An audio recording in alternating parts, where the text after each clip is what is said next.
The sound of wagon wheels crunching through fresh snow had faded an hour ago, and Adaline Harper could no longer feel her fingers or toes as she lay curled against the base of a twisted juniper tree, watching her own breath crystallize in the frigid February air of 1882. Her stepmother's final words still echoed in her mind like a death sentence. "You're nothing but a burden, and we won't sacrifice what little we have left to keep feeding a grown woman who brings us nothing but shame." The shame they spoke of was her refusal to marry Cyrus Blackwell, a wealthy mine owner 3 times her age whose previous 2 wives had died under mysterious circumstances.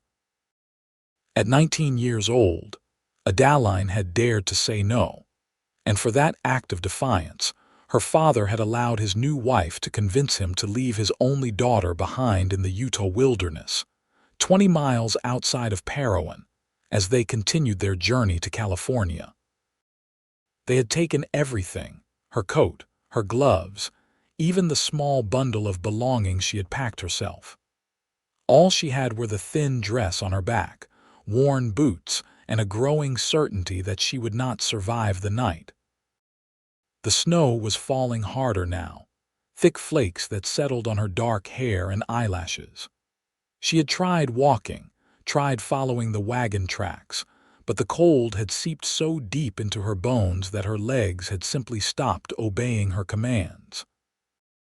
The juniper tree had seemed like as good a place as any to rest, just for a moment, though some distant part of her mind understood that sitting down in weather like this was the same as accepting death. She thought about praying, but the words would not come. What God would listen to a woman whose own father had abandoned her? What mercy existed in a world where family could cast you aside like unwanted baggage? Her eyes grew heavy, and she let them close, surrendering to the cold that was beginning to feel almost warm. The sound of hoofbeats pulled her back from the edge of darkness. At first, she thought she was dreaming or perhaps already dead, but the sound grew louder, more insistent. She tried to call out, but her voice emerged as barely a whisper, her throat too cold to work properly. The hoofbeats stopped, and she heard boots crunching in the snow coming closer. "Jesus Christ," a man's voice said, rough with shock and concern. "Madam, madam, can you hear me?" Strong hands touched her shoulders, and she forced her eyes open to see a face hovering above hers. Dark eyes, nearly black, stared down at her from beneath the brim of a snow-dusted hat. The man had a strong jaw shadowed with stubble, and his expression was one of genuine alarm. "I can hear you," she managed to whisper. "Thank God," he said, already shrugging out of his heavy coat. "We need to get you warm. Can you move at all?" "I tried," she said, her words slurring slightly. "Could not make my legs work anymore." He wrapped his coat around her, and the warmth trapped in the fabric felt like heaven against her frozen skin. "My name is Zachary Rawlings.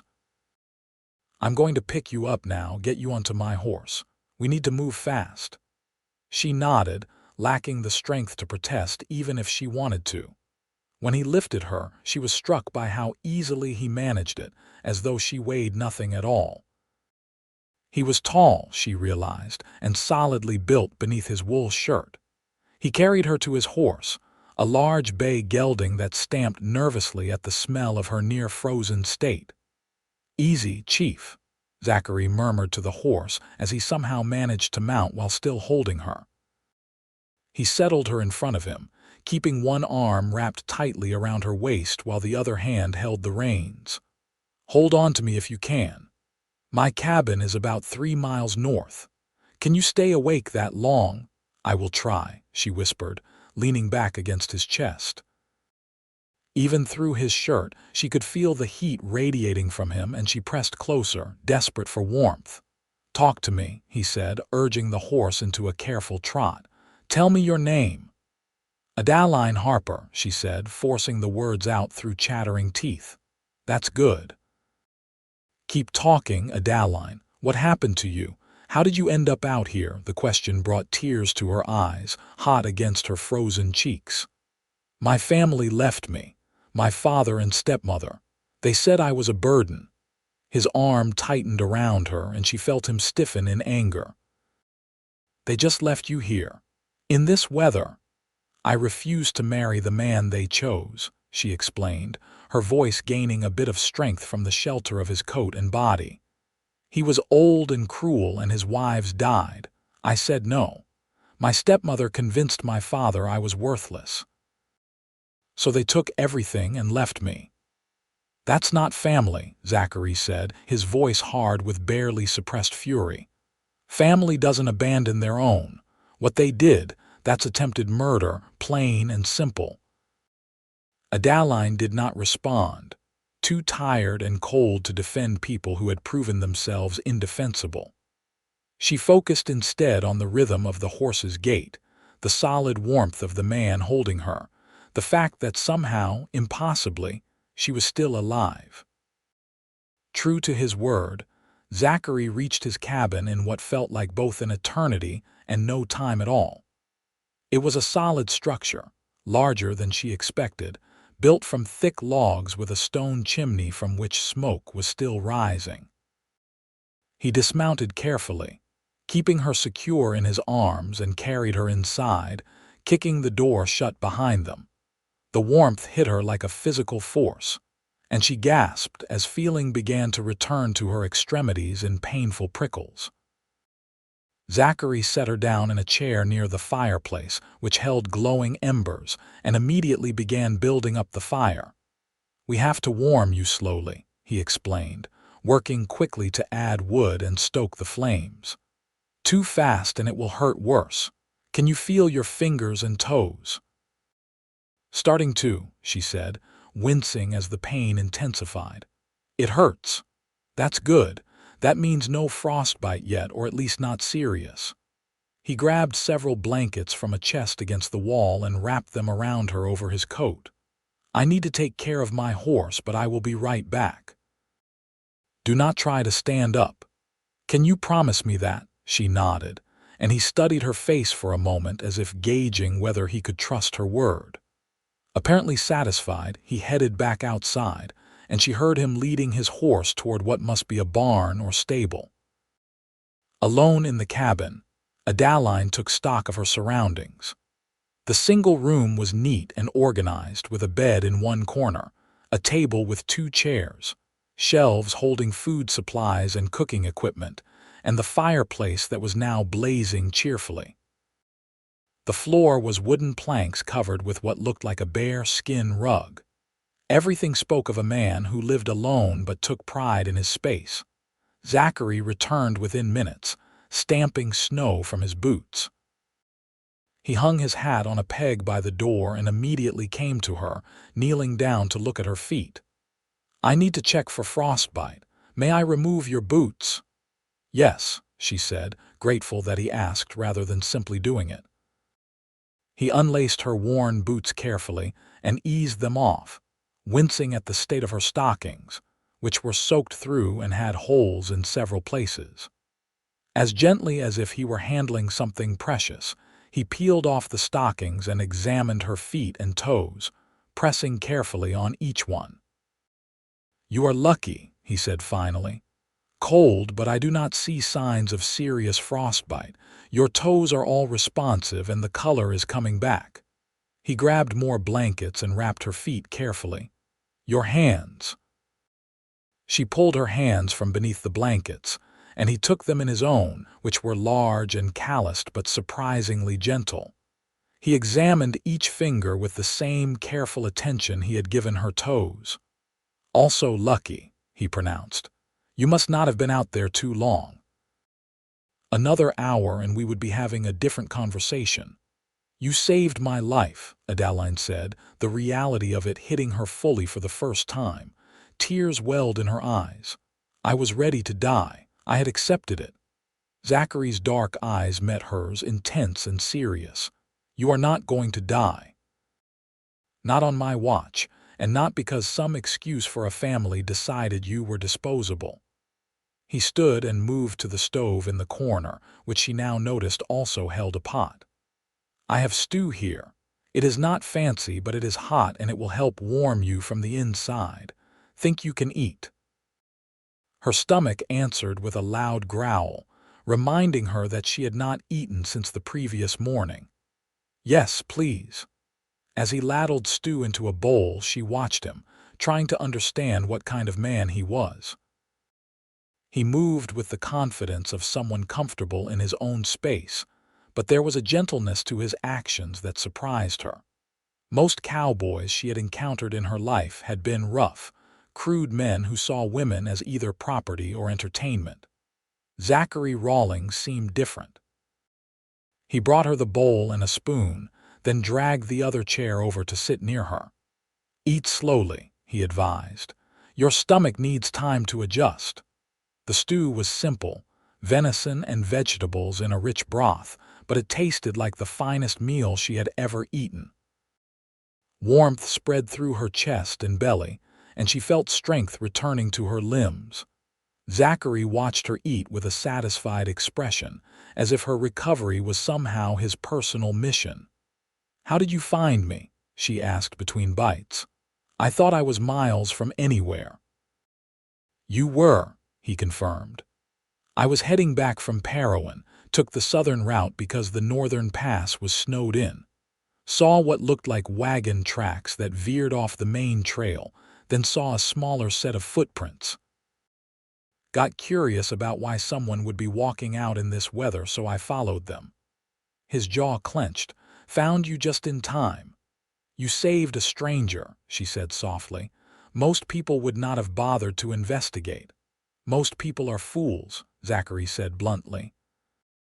"Besides, my mama raised me right. You do not leave people to suffer when you can help them. Simple as that." "Where is your mother now?" Adaline asked, then immediately regretted the question when she saw pain flash across his face. "Died 6 years ago," he said quietly. "Fever took her quick. My father went 2 years before that, kicked by a horse. It is just me now, has been for a while." "I am sorry," she said, meaning it. "It must be lonely." He shrugged. "You get used to it. I have the ranch, my horses, work that keeps me busy. I go into town when I need supplies or company. It is a good life, just quiet." "Ranch?" she asked, looking around the single-room cabin. "This is just my winter cabin," he explained. "Come spring, I will move back to the main ranch house about 5 miles east. This place is better situated for the worst of the winter storms, and it is easier to check on the cattle from here. The main house is bigger, nicer, but harder to keep warm when it gets really cold." Adaline finished the stew and set the bowl aside, feeling more human than she had in hours. The blankets and fire had worked their magic, and though she was still cold, she no longer felt like she was dying. "I do not know how to thank you," she said.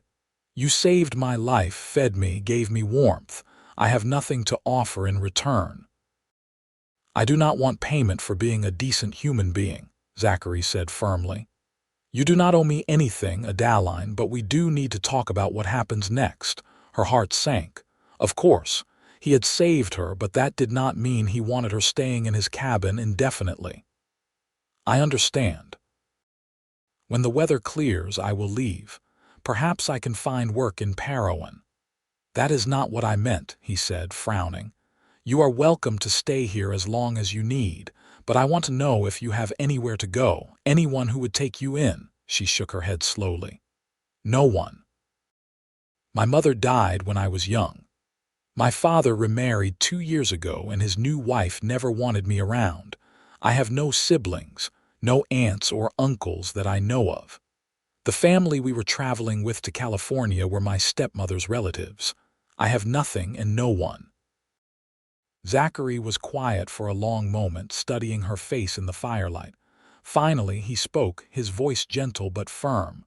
"Then you stay here, not just until the weather clears. You stay here with me. You are family now." Adaline stared at him, certain she had misheard. "What?" "You heard me," he said. If those people could throw you away like you were nothing, then they were never your family. But everyone deserves family, people who care if they live or die. So you are family now. My family. And family looks after each other. Tears spilled down her cheeks and she could not stop them. You do not even know me. I could be anyone, anything.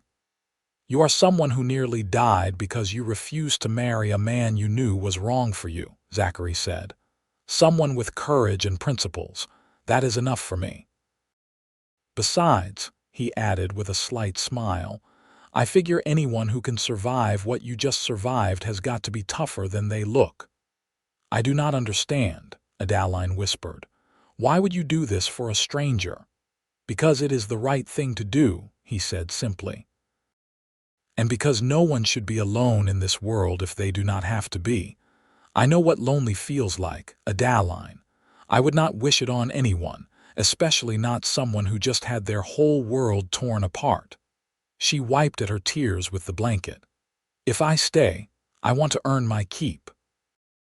I can cook, clean, mend clothes, help with the ranch work if you teach me. I will not be a burden. You would not be a burden either way, Zachary said gently. But if it makes you feel better, I will not say no to help around the place. Gets harder every year to manage everything alone. He stood and moved to a trunk, pulling out what looked like long underwear, thick socks, and a flannel shirt. These were my mother's. She was about your size. You should change into something dry and warm. I will turn my back, give you privacy.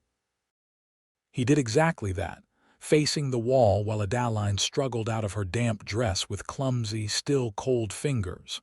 The dry clothes felt like luxury against her skin, and the wool socks were thick and warm. I am decent, she said when she was finished. Zachary turned back and nodded approvingly. Better. You can have the bed tonight. I will sleep in the chair. No, Adaline protested.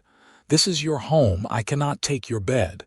You can and you will, he said in a tone that brooked no argument. You have been through hell today. You need real rest in a real bed. I have slept in that chair plenty of times. One more night will not kill me. Too tired to argue further, Adaline allowed him to help her to the bed, which was surprisingly comfortable with a thick mattress and heavy quilts. As soon as her head hit the pillow, exhaustion crashed over her like a wave. Sleep, Zachary said softly, pulling the quilts up around her shoulders. You are safe now, I promise you that. No one is going to hurt you again. As she drifted off, the last thing she saw was Zachary settling into the chair by the fire, his dark eyes watchful even as he tried to get comfortable. For the first time in longer than she could remember, Adaline Harper felt safe. She woke once in the night, disoriented and panicked, gasping for air as a nightmare of cold and abandonment gripped her. Before she could fully panic, a voice cut through the darkness. You are all right, Zachary said from the chair. You are safe, Adaline, just a dream. His voice anchored her, pulled her back from the edge of terror. I was back in the snow, she whispered. You are not. You are here in my cabin, warm and safe. Try to sleep again. I am right here. Somehow, knowing he was watching over her made it possible to close her eyes again. This time, her sleep was dreamless and deep. Morning brought pale sunlight filtering through the small window and the smell of coffee brewing. Adaline sat up slowly, her body aching but no longer dangerously cold. Zachary was at the stove and he turned when he heard her move. Morning, he said. How are you feeling? Sore, she admitted, but alive, better than yesterday. That is an improvement, he said with a slight smile. I have coffee and biscuits, nothing fancy, but it will get some food in you. As she ate, Adaline studied him in the morning light. He looked tired, with shadows under his eyes that suggested he had not slept much, if at all. He was probably in his mid-20s, she guessed, with the weathered look of someone who spent most of their time outdoors. His hands were scarred and calloused from hard work, but they had been so gentle with her. You did not sleep, she observed. He shrugged. Slept enough. Wanted to make sure you did not take a turn for the worse in the night. You watched over me all night. Someone needed to. Besides, I told you, you are family now. Family takes care of each other. There was that word again. Family. It meant something different coming from him than it had from her father. When Zachary said it, there was weight behind it, a promise that seemed unbreakable. The storm continued for 3 more days, trapping them in the cabin together. At first, Adaline worried that the forced proximity would be awkward or uncomfortable, but Zachary seemed determined to make her feel at ease. He showed her where everything was stored, explained his routines, and gradually began teaching her about his life and work. On the second day, when she was feeling stronger, she insisted on helping with chores. Zachary showed her how to make his mother's biscuit recipe, and though her first attempt was passable at best, he ate them without complaint and offered gentle suggestions for improvement. My mama always said cooking is like anything else, he told her as they worked side by side at the small counter. Practice and patience. She was not born knowing how to make biscuits either. She learned, same as everyone. Did she teach you to cook? Adaline asked, measuring flour with more care this time. She did. Said a man living alone needed to know how to feed himself proper, not just survive on beans and jerky. He smiled at the memory. Used to drive my father crazy, him coming in from the range to find his son learning to bake bread instead of practicing with a lasso. But your father did not stop her. Hell no. He knew better than to argue with my mama when she had her mind set on something. Besides, he liked the results well enough when I could make a decent meal. As they worked, Adaline found herself relaxing in ways she had not expected. Zachary had a dry sense of humor that caught her off guard, and he seemed genuinely interested in her thoughts and opinions. When she mentioned that she had always loved reading, his face lit up. I have books, he said, gesturing to a shelf she had not noticed in the corner. Not many, but a few good ones. You are welcome to any of them. She examined his small collection and found a surprising variety. Adventure novels, a book of poetry, a worn Bible, and several books about ranching and animal husbandry. You read poetry? She asked, surprised. He looked almost embarrassed. Mama's influence again. She loved it. Used to read to me every night when I was young. I kept her books after she passed. Sometimes I read them and remember her voice. The vulnerability in that admission touched something deep in Adaline's heart. This man who had saved her life, who had offered her family when she had none, who could survive alone in the harsh wilderness, still found comfort in his mother's poetry books. On the third day, the snow finally stopped, though the drifts outside were impressive. Zachary bundled up and went out to check on his cattle, a small herd he kept near the cabin during winter. Adaline watched from the window, marveling at how comfortable he seemed in the snow that had nearly killed her. He moved with purpose and confidence, breaking ice on a water trough, distributing hay, checking each animal carefully. When he came back in, stamping snow from his boots, his cheeks were red from the cold, but his eyes were bright. They all made it through fine, he reported. Tough animals, cattle, they know how to survive. Unlike me, Adaline said softly. Zachary crossed to where she stood and put a hand on her shoulder, his touch warm even through the layers of clothing. You survived too. Never doubt that. Most people would have given up out there, but you held on. That takes strength. I almost did give up, she admitted. I was so cold and I thought maybe it would be easier to just let go. But you did not, and now you are here, alive and getting stronger every day. His hand squeezed gently before dropping away. That is what matters. That night, Adaline insisted that Zachary take the bed while she slept in the chair. They argued about it for 20 minutes before finally compromising. They would take turns, alternating nights.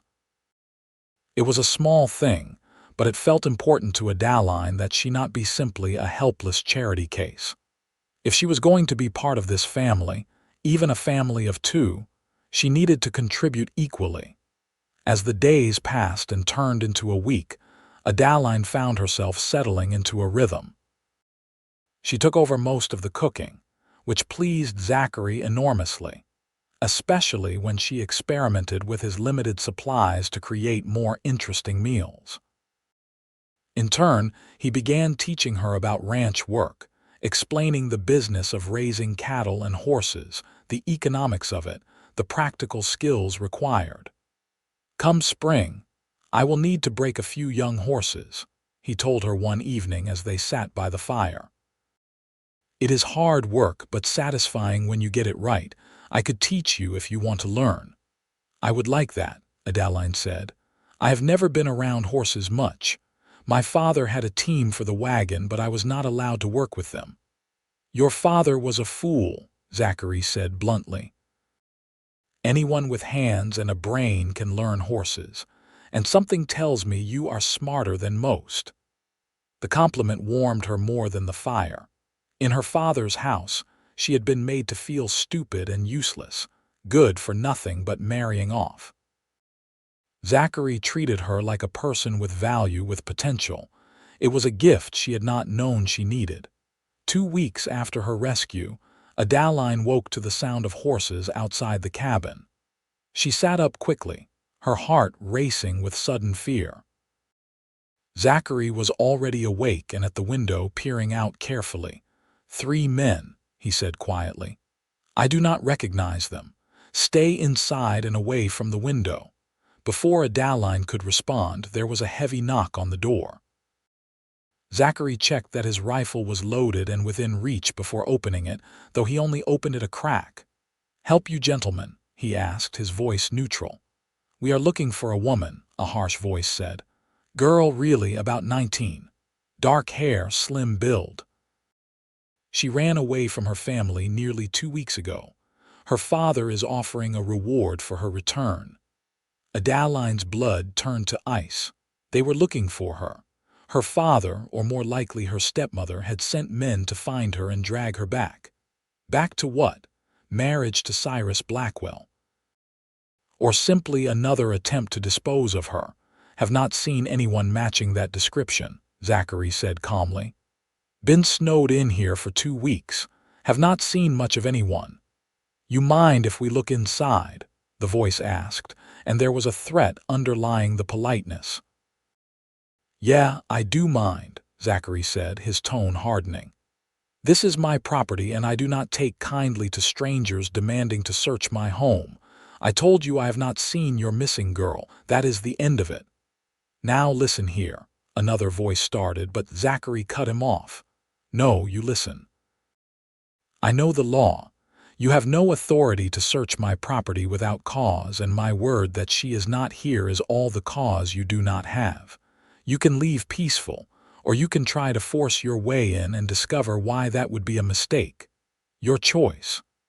There was a long, tense silence. Adaline held her breath, pressing herself against the wall, praying they would leave. Finally, she heard the sound of horses moving away, but not before one of the men called back. "If you are lying, Cowboy, and we find out, you will regret it. The man who wants this girl, he does not forget people who cross him." Zachary waited until the sound of hoofbeats faded completely before closing and barring the door. He turned to find Adaline shaking, tears streaming down her face. "They came for me," she whispered. "They actually sent men to find me." "They did not find you," Zachary said firmly, crossing to her. "And they will not. I meant what I said, Adaline. You are family now. I will not let anyone take you away or hurt you." "But that man said someone wants me. That must be Cyrus Blackwell." "He is powerful, Zachary. He owns mines, has connections. If he wants me found, he will keep sending men." "Let him send an army," Zachary said, his dark eyes fierce. "This is my land and you are under my protection. Anyone who wants to take you will have to go through me first." His certainty should have been absurd. One man against the resources of a wealthy mine owner seemed like a losing proposition.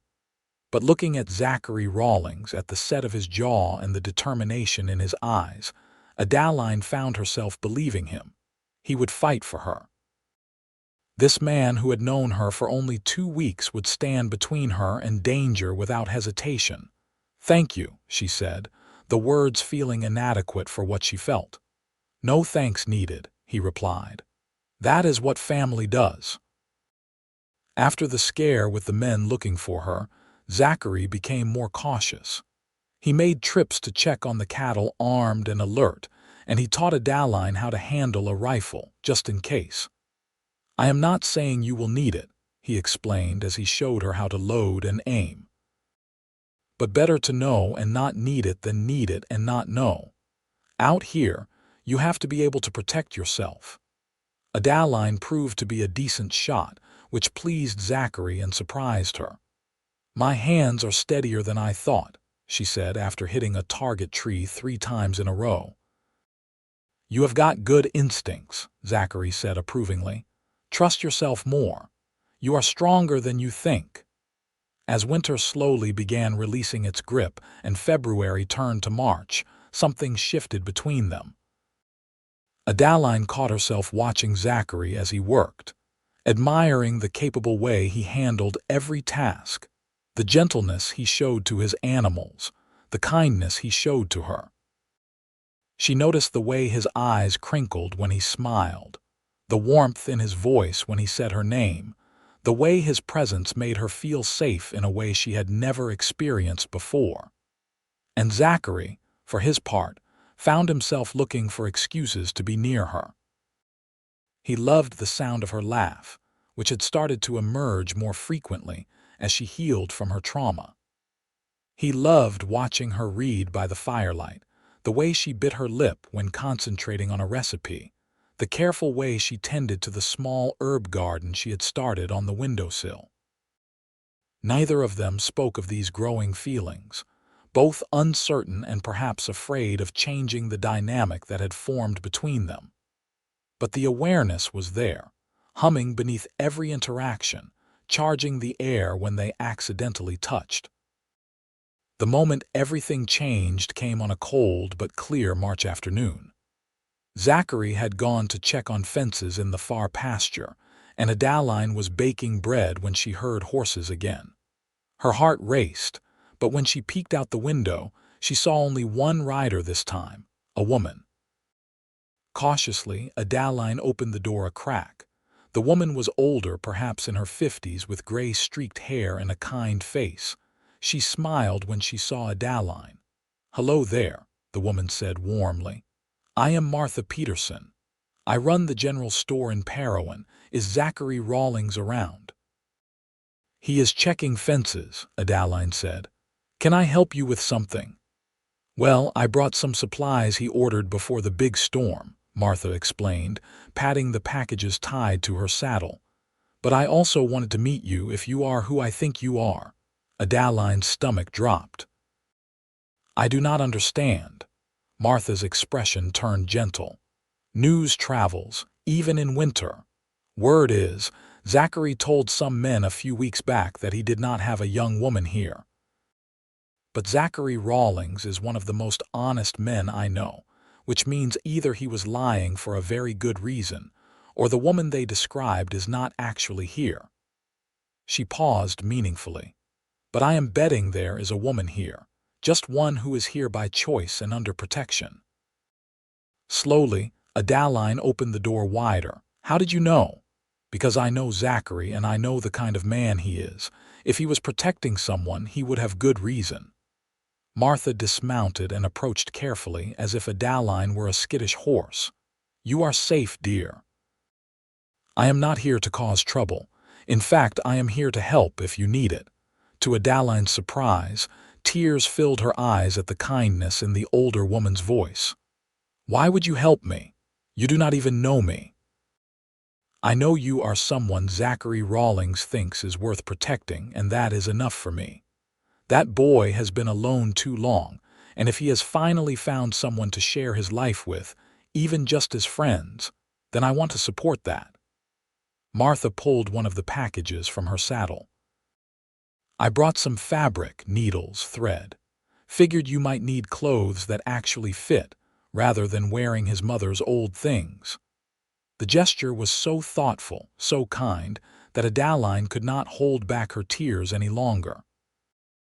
Martha immediately stepped forward and pulled her into a warm embrace, the kind of hug Adaline had not received since her own mother died. "There now," Martha murmured, patting her back. "You have had a hard time of it, have you not? But you are safe now. Zachary will see to that, and so will I." When Zachary returned an hour later, he found Martha and Adaline sitting at his table, drinking coffee and talking like old friends. The relief on his face when he saw Martha was evident. "I see you met Adaline," he said, hanging up his coat and hat. "I did indeed," Martha said with a warm smile. "Lovely girl. I can see why you are keeping her around." Zachary's cheeks actually colored a bit, which Adaline found endearing. "She is family," he said firmly. "Anyone who has a problem with that can take it up with me." "No one in Parowan will have a problem with it," Martha assured him. "Well, no one whose opinion matters, and I will make sure word gets around the right way. Far as anyone needs to know, Adaline is your distant cousin who came to help you with the ranch after spending time back east. Perfectly respectable, and it will stop tongues wagging." "I appreciate that, Martha," Zachary said sincerely. "You have always been good to me." "Your mama was my dearest friend," Martha said gently. "I promised her I would look after you, and that includes making sure you do not spend your whole life alone. If you have found someone to share your days with, romantic or otherwise, that makes me happy." After Martha left with promises to return in a few weeks with more supplies, Adaline and Zachary stood together in the doorway, watching her ride away. "She is a good woman," Adaline said softly. "The best," Zachary agreed. "She helped my family through some hard times. When my father died, then my mother, Martha, was there with food and comfort and practical help. She never made us feel like charity cases, just like neighbors helping neighbors." "She thinks we are together," Adaline said carefully. "Not just family, but together. Zachary was quiet for a moment. "Would that bother you if people thought that?" Adaline's heart began to race. "No, would it bother you?" "No." He turned to look at her, his dark eyes serious. "Adaline, I need to tell you something, and I hope it does not make things awkward between us." "What is it?" "These past weeks, having you here, it has been good. Better than good. I have gotten used to waking up and hearing you moving around, cooking breakfast. I look forward to our talks by the fire at night. I like teaching you about the ranch, and I like learning what you think about things. You have become important to me, and not just as family." He took a deep breath. "I am developing feelings for you, romantic feelings. And I needed to be honest about that because you deserve honesty." Adaline's breath caught in her throat. "Zachary, you do not have to say anything," he continued quickly. "I know this is complicated. You have been through hell, and you are vulnerable, and the last thing I want is to take advantage of that. I will not push you or pressure you. If you want things to stay as they are, just friends and family, I can accept that. But I could not keep lying to you or myself about how I feel." "Zachary," Adaline said again, this time reaching out to touch his arm. "I have feelings for you too. I have been trying not to, trying to tell myself it was too soon or that I was just grateful to you for saving me. But it is more than that. You make me feel safe and valued and seen in ways no one ever has. When you smile at me, my heart does this little flip. When you teach me something new, I find myself watching your hands and your face more than whatever you are showing me. I think about you constantly." Hope blazed in his eyes. "You mean that? You are not just saying it because you feel obligated. I mean it. she said firmly. I am falling in love with you, Zachary Rawlings. Maybe I have been since the moment you wrapped your coat around me and told me I was going to be okay. He reached up slowly, giving her time to pull away, and cupped her face in his calloused hands. Can I kiss you, please? She whispered. When his lips met hers, it was gentle and sweet, nothing rushed or demanding. He kissed her like she was precious, something to be treasured, and Adaline felt the last broken pieces of her heart begin to mend. She wrapped her arms around his neck and kissed him back, pouring all her feelings into it, all her gratitude and affection and growing love. When they finally pulled apart, both breathing hard, Zachary rested his forehead against hers.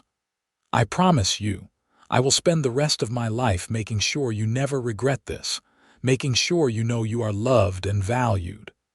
I know that already, Adaline said softly. You have been showing me since the day you found me. They stood in the doorway for a long time, holding each other, watching the sun set over the snow-covered landscape. Everything was not perfect. There were still threats out there, still people looking for her, still challenges to face.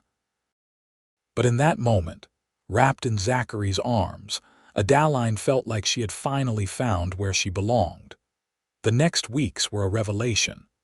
With their feelings acknowledged and their relationship changing from friends to something deeper, Adaline and Zachary fell into a new rhythm.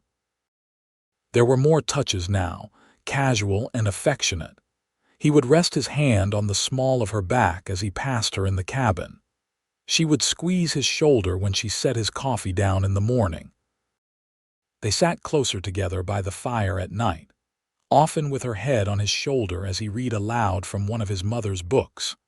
The kisses were frequent and increasingly passionate, though Zachary was always respectful, always mindful of her comfort. We have time, he told her one night when things had gotten heated and they had forced themselves to pull apart. No rush, I want to do this right. What does right mean? Adaline asked, still catching her breath. Marriage, he said firmly. I want to marry you, Adaline Harper. But I know it is too soon to propose proper. We have only known each other a month. People would say you were just grateful that you did not really love me, so I will wait until you are sure, until enough time has passed that no one can question what we have. I am already sure, she said softly. But I understand. We can wait. As March turned to April and the snow began to melt in earnest, Zachary started preparing to move back to the main ranch house. It is about 5 miles east, he explained to Adaline. Bigger place, 2 bedrooms, better kitchen. My father built it and my mother put a lot of love into making it a home. I think you will like it. What about this cabin? She asked. Keep it for emergencies, late storms, that kind of thing. Maybe use it when I need to be out with the cattle for several days. He paused. The main house has 2 bedrooms. I want you to know that. When we move there, you will have your own room, your own space. I will not assume anything. His consideration touched her deeply. Even as their relationship deepened, he was making sure she knew she had choices, that she was not trapped by gratitude or circumstance. The day they moved to the main ranch house was bright and clear, the April sun warm enough that Adaline did not need a heavy coat. Zachary loaded their belongings onto a small wagon pulled by Chief, his patient bay gelding, and they made the journey together, Adaline sitting beside him on the wagon seat. When the ranch house came into view, Adaline gasped. It was beautiful, a sturdy 2-story structure with a wide porch and real glass windows. The land around it was greening up with spring grass, and she could see cattle grazing in the distance, along with a few horses in a large corral near a barn. Zachary, it is wonderful, she breathed. He looked pleased at her reaction. Wait until you see inside. My mother loved her home. The interior was even better than the cabin, with a real kitchen, a parlor with a stone fireplace, a dining area, and a staircase leading to the second floor where the bedrooms were. Everything was dusty from months of disuse, but underneath the dust, Adaline could see the care that had gone into the home. There were curtains on the windows, handmade quilts on the beds, a rocking chair by the fireplace that must have been someone's favorite spot. "Your mother had wonderful taste," Adaline said, running her hand along a beautifully carved banister. "She did. She always said a house was not a home unless you put love into it. She made this place special." He showed her to one of the bedrooms upstairs. "This was my room when I was young. The other bedroom was my parents'. You can have whichever one you want." Adaline looked into the master bedroom and saw a large bed with a beautiful quilt, a dresser with a mirror, windows that looked out over the land. "May I have this one?" she asked. "It seems wrong to put you in your childhood room when this should be yours." "You can have it," he said. "I do not mind either way, just want you to be comfortable." They spent the next few days cleaning the house from top to bottom, opening windows to air everything out, beating dust from rugs and curtains, scrubbing floors and counters. It was hard work, but they did it together, laughing and talking, stealing kisses when they passed each other in the hallways. As they worked, Zachary told her stories about growing up in this house, memories of his parents and childhood. Adaline soaked up every detail, treasuring these glimpses into his history. One evening, as they sat on the porch watching the sunset after a long day of work, Zachary took her hand. "I need to go into Parowan tomorrow, get some supplies and check in with Martha. Will you come with me?" Adaline stiffened. "Is that safe? Those men might still be looking for me." "We will be careful, and you can wear my spare hat, pull your hair back. Besides, Martha has probably spread the story about my cousin from back east by now. Anyone who sees you will just assume that is who you are." He squeezed her hand gently. "I do not want you to be a prisoner here, Adaline. I want you to be able to go into town, meet people, have a life. And the sooner we establish your presence and your story, the safer you will actually be." She considered his words and realized he was right. Hiding forever was not a solution. If she was going to build a life here with Zachary, she needed to become part of the community. "All right," she said finally. "I will go with you." The next morning they dressed carefully. Adaline wore a dress she had made from the fabric Martha brought, and she pulled her dark hair back into a simple bun, covering it with one of Zachary's spare hats. In the mirror, she looked different enough from the frightened girl in a thin dress who had nearly frozen to death. The ride into Parowan took about 2 hours, and as they approached the small town, Adaline felt her nerves increasing. Zachary must have sensed her tension because he reached over and squeezed her hand. "You are safe," he said quietly. "I am right here and no one is going to hurt you." Parowan was a modest town with a main street lined with wooden buildings. A general store, a church, a blacksmith, a saloon, and various other establishments. People were going about their business, and several called out greetings to Zachary as he drove the wagon down the street. They stopped at Martha Peterson's general store first. The older woman's face lit up when she saw them walk in together. "Zachary and Adaline, how wonderful to see you, dear." Martha came around the counter to embrace them both. "I see you have made the move to the main house. How is everything settling?" "Good," Zachary said. "Place is cleaner than it has been in years, thanks to Adaline." "I am sure it is lovely," Martha said warmly. Then, raising her voice slightly so that the other customers in the store could hear, she continued, "You know, I was just telling Mrs. Henderson here about your cousin from Philadelphia who came to help you with the ranch. What a blessing to have family, especially during the busy season." Adaline caught on immediately. "It is wonderful to be here, Aunt Martha. Uncle Zachary has been so kind in teaching me about ranch life." Martha's eyes twinkled at the aunt and uncle additions, but she played along beautifully. "Well, family takes care of family. Now, what can I get for you two today?" As Zachary discussed supplies with Martha, an older woman approached Adaline. "I am Sarah Henderson," she said with a friendly smile. "Martha mentioned you are from Philadelphia. That must be quite a change coming out to Utah." "It is," Adaline agreed, choosing her words carefully.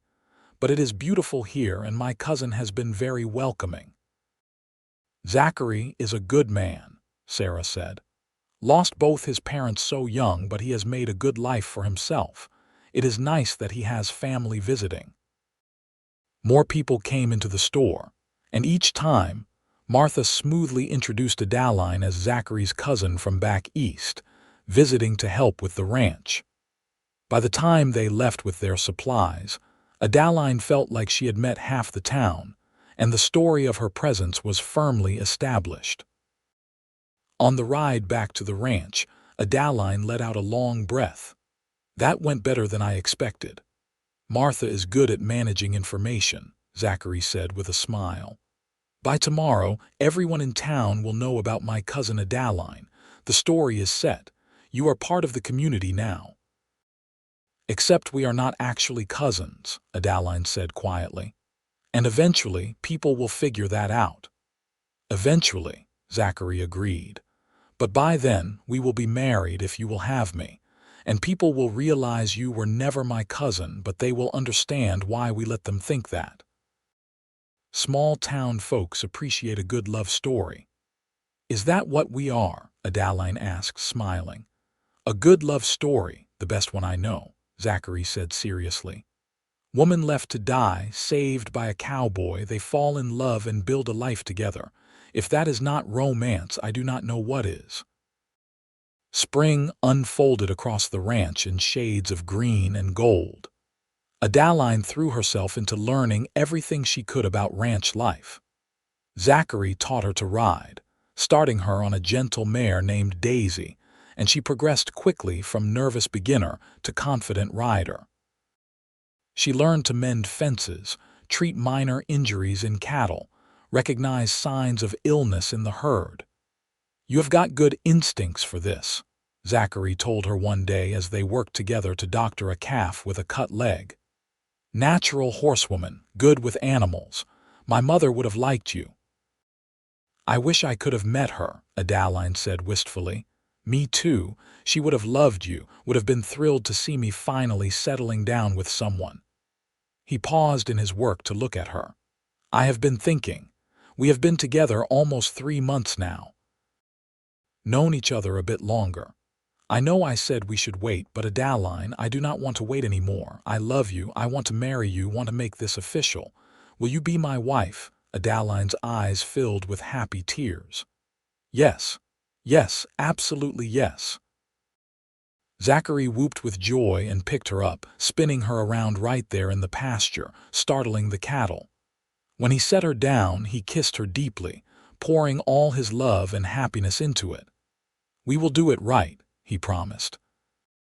"Proper wedding in the church, invite the whole town, give you the day you deserve." "I do not need anything fancy," Adaline protested. "I just need you." "You are getting fancy anyway," he said firmly. "Or at least as fancy as we can manage. Martha will help. She loves a good wedding." True to his word, Zachary went to Martha the next day and enlisted her help in planning a wedding. The older woman was delighted and immediately threw herself into the project. She helped Adaline design and sew a wedding dress, spreading the word through town about the upcoming nuptials. "Wait, I thought she was your cousin," some people asked, confused. Martha handled it with aplomb. "Distant cousin. Very distant. So distant they are not really related at all when you look at the family tree closely.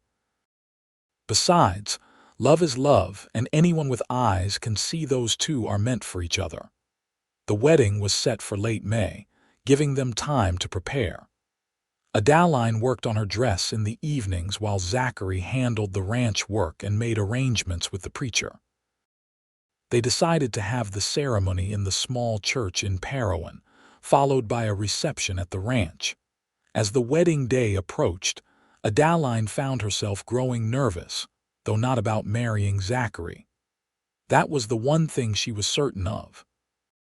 But she worried about standing up in front of the whole town, worried that someone might still be looking for her, might recognize her. "What if those men come back?" she asked Zachary one night as they sat on the porch.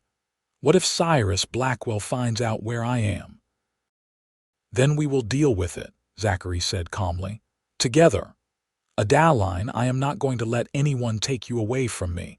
You are mine now, and I protect what is mine." The possessiveness in his voice should have frightened her, but instead it made her feel safe. She leaned against him, and he wrapped his arm around her shoulders. "Besides," he continued, "once we are married, you will be Adaline Rawlings. Different last name, different life. Even if someone did see you, they would be looking for Adaline Harper, not a married woman with her own ranch." The morning of the wedding dawned clear and beautiful. Martha arrived early to help Adaline get ready, bringing flowers from her garden and styling Adaline's hair in an elegant updo. The dress they had made together was simple but lovely, cream-colored cotton with delicate embroidery on the bodice. "You look beautiful," Martha said, tears in her eyes. "Like a bride should look, happy." "I am happy," Adaline said softly. "Happier than I ever thought I could be. 4 months ago I was dying in the snow, certain my life was over. Now I am about to marry the most wonderful man I have ever known." "Zachary is lucky to have you too," Martha said firmly. "You are good for him, brought light back into his life. That boy has been alone too long." The ceremony was small but perfect. The little church was full of townspeople who had come to witness the wedding and support Zachary, one of their own. When Adaline walked down the aisle on Martha's arm, since she had no father to give her away, she had eyes only for Zachary waiting at the altar. He looked handsome in his Sunday best, his dark hair neatly combed, his eyes shining with love as he watched her approach. When she reached him, he took her hands in his and squeezed gently. "You are beautiful," he whispered. The preacher led them through the vows, and when it came time to exchange rings, simple gold bands that Zachary had purchased from the general store, Adaline's hands were shaking. "I, Zachary Rawlings, take you, Adaline Harper, to be my lawfully wedded wife," Zachary said, his voice strong and sure. "I promise to love you, honor you, protect you, and cherish you all the days of my life. You are my family, my heart, my home." Tears streamed down Adaline's face as she repeated her own vows. "I, Adaline Harper, take you, Zachary Rawlings, to be my lawfully wedded husband. I promise to love you, honor you, support you, and stand by your side all the days of my life. You saved me in every way a person can be saved, and I will spend the rest of my life showing you what that means to me. I now pronounce you man and wife," the preacher said with a warm smile. "Zachary, you may kiss your bride." Zachary cupped Adaline's face in his hands and kissed her sweetly, and the church erupted in applause and cheers. They walked back down the aisle together, husband and wife, grinning like fools. The reception at the ranch was lively. Martha had organized the whole thing, with tables of food set up on the lawn and music provided by a local man with a fiddle. People danced and ate and celebrated late into the afternoon. Several of Zachary's neighbors pulled him aside to offer congratulations and welcome Adaline to the community. "You did good, Rawlings," one older rancher said, clapping Zachary on the back. "Pretty bride, and Martha says she is handy around a ranch too. Best of both worlds." As the sun began to set and guests started heading home, Zachary and Adaline stood together on their porch, watching the last wagons pull away. "Happy?" Zachary asked, pulling her close. "More than I can say," Adaline replied, resting her head on his shoulder. I have a husband, a home, friends. 4 months ago I had nothing and no one. You gave me everything. You gave me everything too, Zachary said softly. A reason to wake up excited every morning, someone to share my life with, love that I thought I would never find. That night, in the big bed in the master bedroom that was now theirs together, Zachary made love to his wife with tenderness and passion. He took his time, making sure she was comfortable, responding to her needs and desires. Afterwards, they lay tangled together, Adaline's head on his chest, his fingers trailing through her hair. "I love you, Mrs. Rawlings," he murmured. "I love you too, Mr. Rawlings," she replied, smiling against his skin. The weeks and months that followed were some of the happiest of Adaline's life. She and Zachary fell into an easy partnership, working the ranch together during the day and enjoying each other's company at night. They made love frequently, unable to get enough of each other, and their connection deepened with every passing day. Summer brought longer days and harder work. They moved the cattle to higher pastures, mended fences damaged by winter storms, broke young horses to saddle. Adaline proved herself capable of handling any task Zachary gave her, earning his respect and admiration. "You are a true rancher's wife," he told her one evening as they watched the sunset from their favorite spot on the porch. "I could not do this without you." "Yes, you could," she said. "You did it for years before I came." "I survived," he corrected. "Now I am living. There is a difference." In August, a stranger rode up to the ranch while Zachary was working in the far pasture and Adaline was tending her vegetable garden.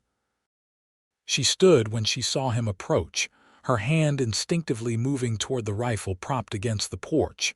The man was well-dressed, older, with cold eyes that made Adaline's skin crawl. "Good afternoon," he said, not bothering to dismount. "I am looking for Zachary Rawlings." "He is not here right now," Adaline said, keeping her voice steady. "Can I help you with something?" The man's eyes raked over her in a way that made her feel violated. "You must be the wife. I heard Rawlings got married. Pretty little thing, are you not?" "You should leave," Adaline said, her hand now openly on the rifle. "My husband will be back soon, and he does not take kindly to strangers making his wife uncomfortable." "I am sure he does not," the man said with an unpleasant smile. "You know, you look familiar. Have we met before?" Adaline's heart raced, but she kept her expression neutral. "I do not believe so. Now please leave our property." The man stared at her for a long moment, and she saw recognition slowly dawning in his eyes. "Adaline Harper," he said slowly. "Well, well, you have led quite the chase. Cyrus Blackwell has been looking for you for months." Before Adaline could respond, Zachary's voice rang out from behind the man. "Get off my land." The stranger turned to find Zachary approaching on foot, having apparently heard voices and come running from the pasture. He was carrying his own rifle and his expression was thunderous. "This does not concern you, Rawlings," the man said. "This girl ran away from her family. She is a liar and a thief, and Mr. Blackwell wants her back." "That girl is my wife," Zachary said, his voice deadly calm. "Her name is Adaline Rawlings, and she is exactly where she belongs. Now get off my property before I remove you by force." "Blackwell is a powerful man," the stranger said. "You do not want him as an enemy." "And I am a man protecting his wife," Zachary replied, raising his rifle slightly. "You have 5 seconds to start riding, or I will assume you are trespassing with ill intent. 1, 2, 3. The man must have seen something in Zachary's eyes that convinced him retreat was the smart choice. "This is not over," he said, but he turned his horse and started riding away. As soon as he was out of sight, Adaline ran to Zachary and he wrapped his free arm around her, still keeping the rifle ready with the other. "Are you all right?" he asked urgently. "Did he hurt you?" No, I am fine, just frightened. Zachary, he recognized me. He knows who I am, and he will tell Cyrus Blackwell where to find me. Let him, Zachary said grimly. You are my wife now, legally, morally, in every way that matters. No one is taking you anywhere. But Adaline could see the worry in his eyes, and she felt it too. If Cyrus Blackwell was as powerful as her stepmother had always claimed, he could make their lives very difficult. That evening, Zachary rode into Parowan to talk to the sheriff, a man named Tom Crawford who Zachary had known for years. He explained the situation, and Crawford listened carefully. So this Blackwell character wants to claim your wife because she was supposed to marry him, Crawford said, shaking his head. That is not how the law works. She is an adult. She chose not to marry him, and now she is married to you. He has no legal claim. But he is rich and connected, Zachary said. Could he cause problems anyway? He could try, Crawford admitted. Rich men sometimes think they are above the law, but I will make it clear that any attempt to harass you or your wife will be dealt with seriously. And I will send word to the territorial marshal, just to have it on record. True to his word, Sheriff Crawford made Adaline and Zachary's case known to the proper authorities. When another of Blackwell's men showed up a week later with demands that Adaline return with him, Crawford arrested the man for harassment and sent a strongly worded message back to Blackwell. Adaline Harper was now Adaline Rawlings, a married woman under her husband's protection, and any further attempts to contact or harass her would result in serious legal consequences. Whether it was the sheriff's intervention or simply losing interest, Blackwell stopped sending men. As summer turned to fall, Adaline began to relax, believing that perhaps the threat was truly over. In September, she realized her monthly courses were late. At first, she thought it was stress from the scare with Blackwell's men, but when another week passed and she began feeling queasy in the mornings, she suspected the truth. Martha confirmed it when Adaline rode into town to visit. You are pregnant, dear, Martha said with a delighted smile after hearing Adaline's symptoms. Probably about 2 months along, if I am guessing right. How do you feel about it? Happy, Adaline said, her hand instinctively moving to her still flat stomach. Nervous, but happy. I had not thought about children yet, but now that it is happening, I realize I want this. I want Zachary's child. He is going to be thrilled, Martha predicted. That man adores you. Having a baby will just make him love you more, if that is even possible. Martha was right. When Adaline told Zachary that evening, his face lit up with joy. He picked her up and spun her around, then immediately set her down carefully, afraid he had been too rough. We are having a baby, he said, his voice full of wonder. A baby, Adaline, our baby. Are you happy? She asked, though his expression made the answer obvious. Happy does not even begin to cover it, he said, pulling her into a gentle embrace. You have given me everything, and now this. A family. A real family. You are the one who gave me family, Adaline reminded him. That first day you told me I was family now. You meant it, and you kept that promise. Everything good in my life started the day you found me. No, Zachary said softly, tilting her chin up so she was looking at him. Everything good in my life started the day I found you. You brought joy and purpose and love into a life that was just existing. You made my house a home. You made me whole. The pregnancy progressed smoothly. Adaline continued working on the ranch through the fall, though Zachary became increasingly protective as her belly grew. He insisted she avoid heavy lifting and dangerous work, taking over tasks he had previously been happy to share with her. I am pregnant, not an invalid, she protested when he tried to stop her from helping with a new fence line. I know, he said patiently. But you are carrying something precious, and I will not risk either of you. Humor me, please. How could she argue with that? Instead, she focused on tasks around the house, preparing for the baby's arrival. She sewed tiny clothes from soft fabric Martha provided, washed and mended old baby things that had been stored in the attic from Zachary's infancy. She and Zachary discussed turning the spare bedroom into a nursery. Winter came again, and with it, memories of the previous winter when Adaline had nearly died in the snow. But this winter was completely different. This winter, she was warm and safe, loved and cherished, with a baby growing inside her and a husband who treated her like she was the most precious thing in the world. On a snowy February evening, almost exactly a year after Zachary had found her dying beneath that juniper tree, Adaline went into labor. Zachary rode through the snow to fetch Martha, who served as the town midwife, and she arrived quickly with her medical bag. "How far apart are the pains?" Martha asked, immediately taking charge.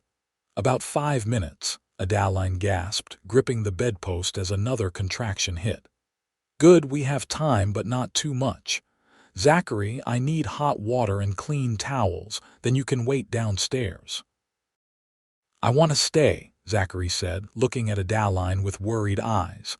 "It is all right," Adaline told him. "Martha knows what she is doing. I will be fine." He kissed her forehead. "You are the strongest person I know. You can do this." The labor lasted through the night and into the next morning. Downstairs, Zachary paced and worried, jumping at every sound from upstairs. When the sun was fully up and he heard Martha's voice calling for him, he took the stairs 3 at a time.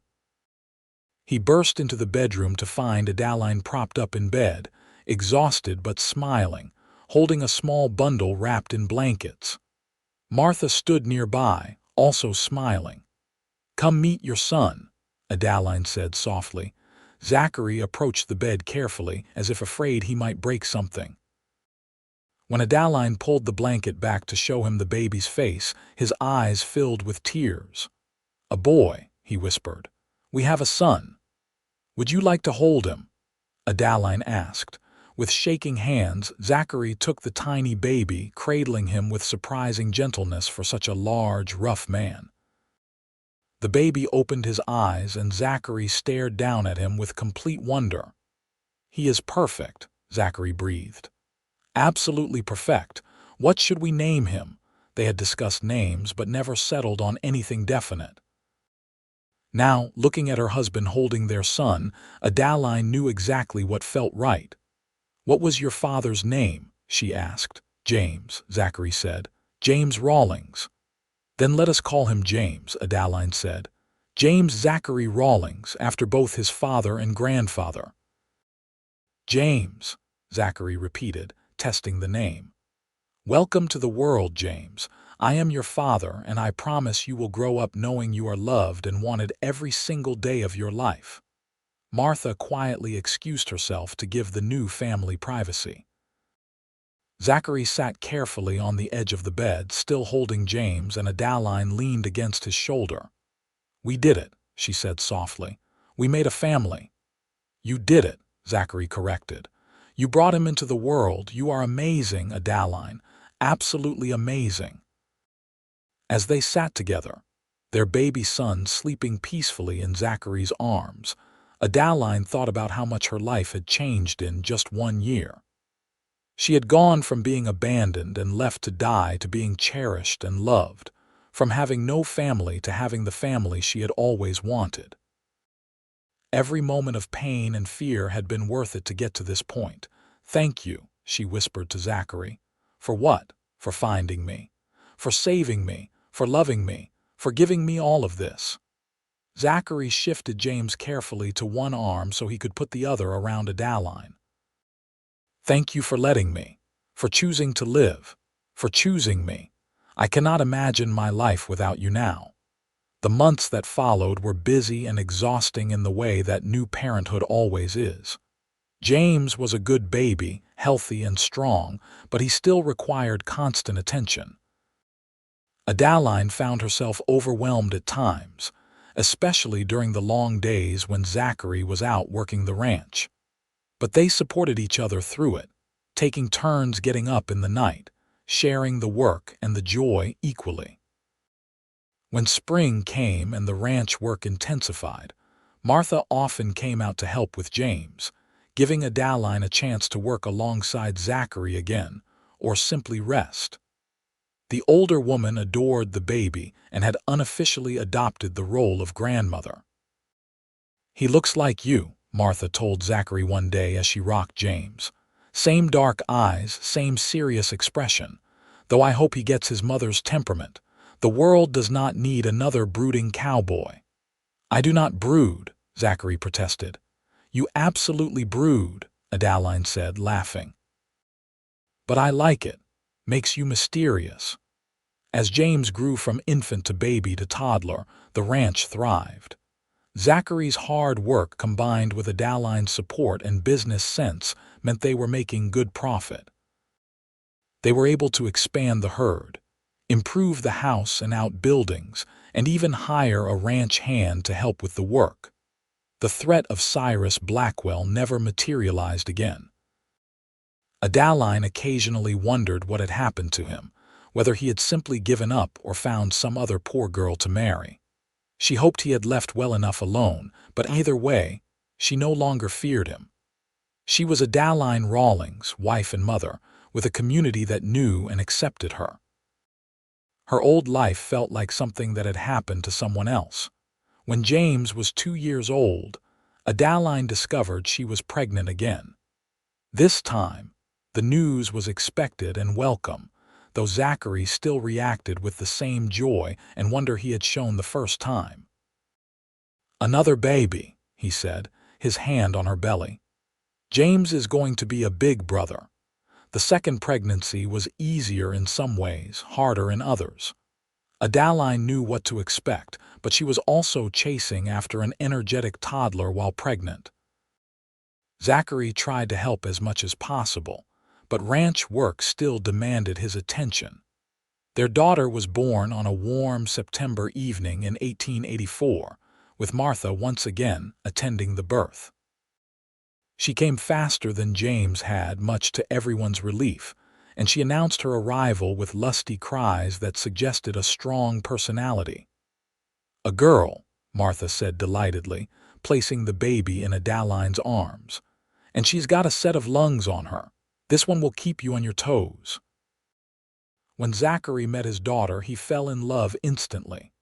"She is beautiful," he breathed, touching her tiny hand with one finger.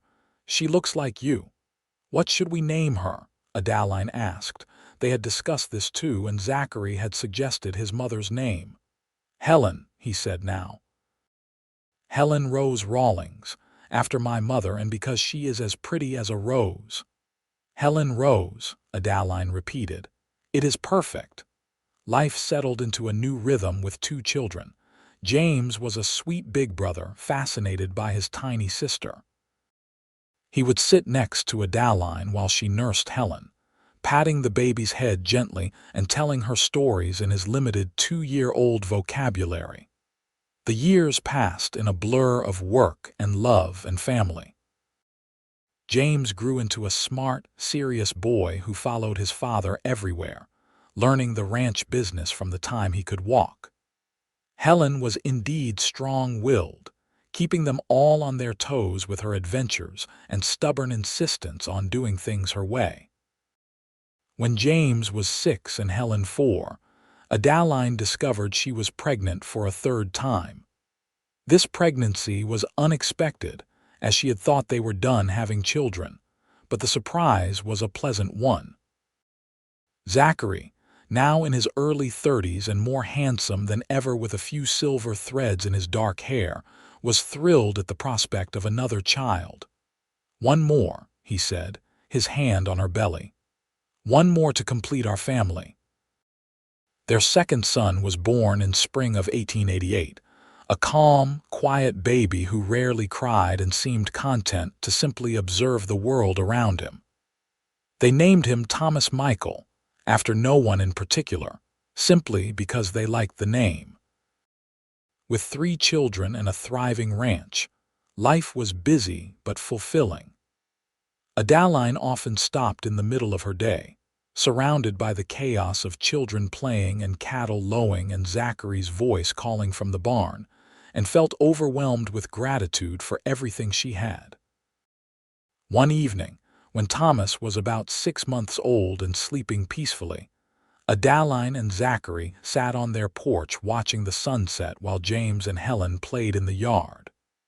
It was the same spot where they had shared so many important moments in their relationship. "Do you ever think about that day I found you?" Zachary asked quietly. "Sometimes," Adaline admitted. "It feels like a lifetime ago, like it happened to someone else." "I think about it a lot," Zachary said. "I think about what would have happened if I had taken a different route that day, if I had not noticed the tracks, if I had been even an hour later. I would have missed you, missed all of this." He gestured to the yard, the children, the life they had built. "But you did not miss me," Adaline said, taking his hand. "You found me, and you saved me, and you gave me a family when I had none. You kept your promise, Zachary. From that very first day, you told me I was family now, and you have proven it every single day since." "You saved me too," Zachary said. "Maybe not from freezing, but from loneliness, from a life that was just work and survival. You gave me purpose and joy. You made me into the man I always wanted to be." They sat in comfortable silence for a while, watching their children play as the sun painted the sky in shades of orange and pink. Finally, Adaline spoke again. "I forgave them, you know, my father and stepmother." Zachary looked at her in surprise. "When?" "A while ago." "Not because what they did was acceptable, but because holding on to anger was hurting me more than them. They gave me the worst day of my life, but that day led me to the best life I could have imagined. If they had not abandoned me, I never would have met you. I never would have had all of this." "That is remarkably generous of you," Zachary said. "It is for me, not them. I do not ever need to see them again or speak to them, but I will not let them poison my happiness any longer. They do not deserve that power." Zachary pulled her close and kissed her temple. "You are an amazing woman, Adaline Rawlings. Have I told you that recently?" "Not today," she said with a smile. "Then let me remedy that. You are amazing, beautiful, strong, kind, and the best thing that ever happened to me.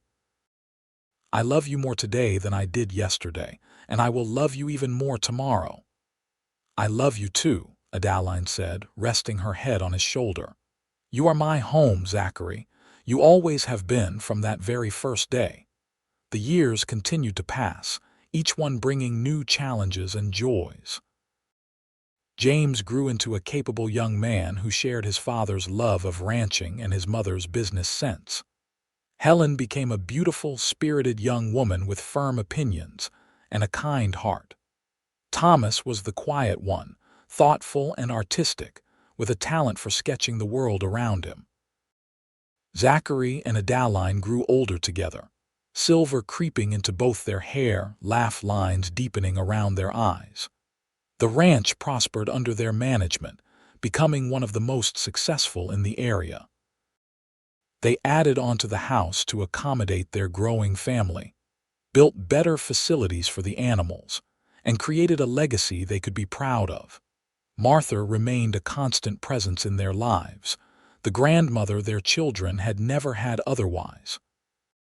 She taught Helen to sew and bake, told all the children stories about their father when he was young, and remained Adaline's closest friend and confidante until she passed peacefully in her sleep at the age of 72. Her loss was felt deeply by the entire family, but especially by Adaline, who had lost the woman who had first welcomed her and helped establish her place in the community. On their 20th wedding anniversary, Zachary and Adaline took a rare day away from the ranch, leaving the children in the care of their reliable ranch hands. They rode out to the place where it had all begun, the spot where that juniper tree still stood, twisted and weathered but surviving. Adaline dismounted and walked over to the tree, running her hand over the rough bark. "I was so scared that day," she said softly. "So cold and alone and certain I was going to die." Zachary came to stand beside her, putting his arm around her waist. "I was terrified when I found you. You were so still, so pale, I thought I was too late. But you were not too late. You were exactly on time. It was meant to be, Zachary, all of it. The pain, the fear, finding each other. It brought us to this moment, to this life." They stood together in the shadow of the juniper tree, both remembering that desperate day 20 years earlier, when their lives had collided in the most unlikely way. From that terrible beginning had grown something beautiful and lasting, a love that had weathered every storm and only grown stronger with time. 20 years, Zachary mused. 20 years since I found the most stubborn, brave, wonderful woman I had ever met and decided to keep her. "I seem to remember you telling me I was family now, not asking if I wanted to be," Adaline said with a laugh. "Would you have said yes if I had asked?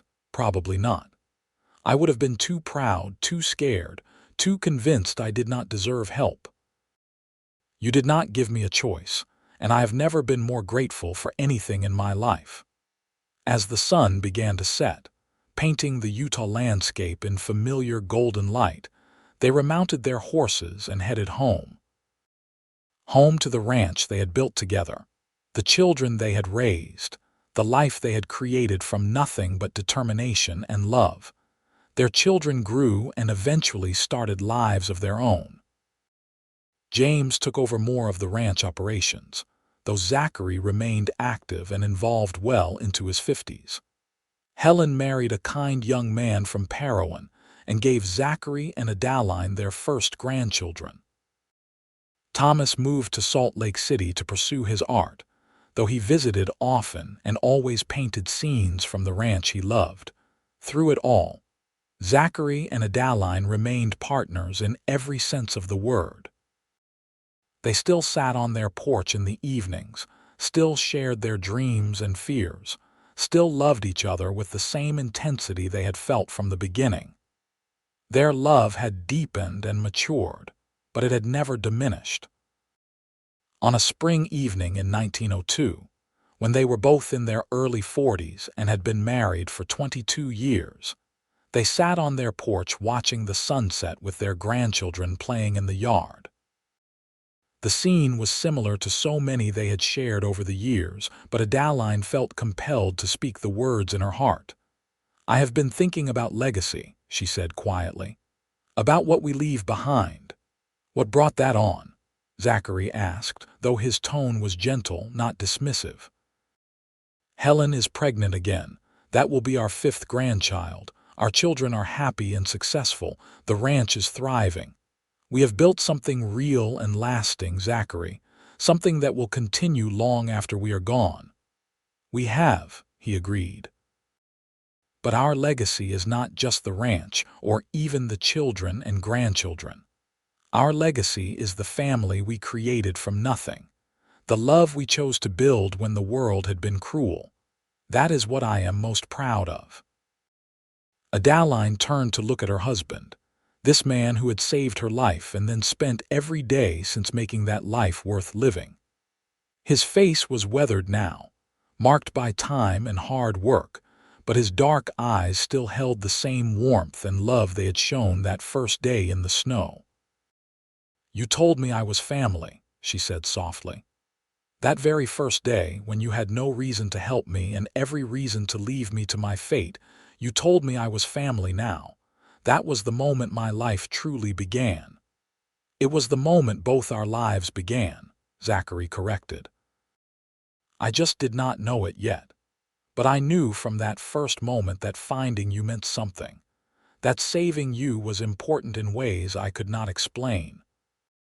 They sat together as the sun dipped below the horizon, surrounded by the evidence of the life they had built. Children, grandchildren, a thriving ranch, a community that respected and valued them.